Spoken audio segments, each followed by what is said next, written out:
Wow. So I'm going to ask you some very simple questions, and I'm going to start with the simplest of the lot. Yeah. Hugh, what is God? Simple question, what is God? Take about a lifetime or lifetimes to work it out. I suppose, what is God? For me, is my idea of consciousness. God is not a thing, something you can necessarily see. It is within everything and outside of everything. So I believe that God, the absolute, whatever you want to call it, the self, is unchanging, is therefore pretty much everything I'm seeing has an element of God, but you couldn't call it God because everything changes. You, me, where we're sitting, this river, this planet has a life cycle, birth, death. But my feeling about God is that it exists beyond that, beyond those laws of nature. It was somehow, it is somehow separate to the laws of time, matter, space. And that's about as close as I've come to any realization of what God is. So you don't see God as a bearded chap up in the sky telling us to be good, and if we don't, we'll go to hell, and if we are, we'll come to heaven. I don't see God as a bearded chap, although I used to for many years. I was brought up in a Church of England family, went to Sunday school. My father's quite religious. He wasn't until he was about 26, I believe, maybe 28, and he went to a Billy Graham crusade and was converted with my mum.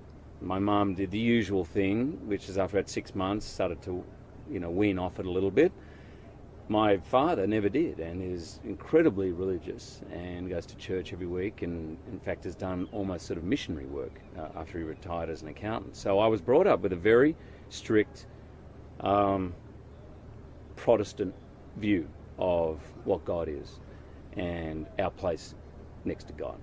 And that consisted of some deity, a guy with a beard, telling us what to do, marking us on our behaviour, and hopefully granting us entrance into heaven. I think around about 14 or 15 was when I started to kind of, and I by the way, I fully bought it. I would say I was a born-again Christian.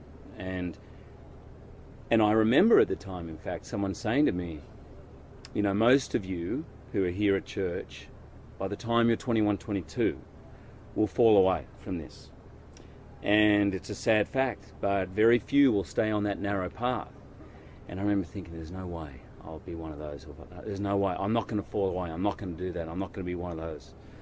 And I have.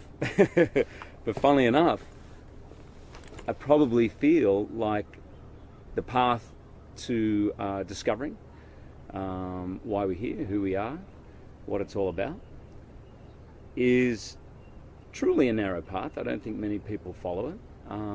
But around 14 or 15 was when I thought my father's idea and this church's idea of what God is just doesn't make sense. How can only 5% of the world be admitted into heaven under these laws? Why is it that they're largely wealthy white people are the only people sort of heading there?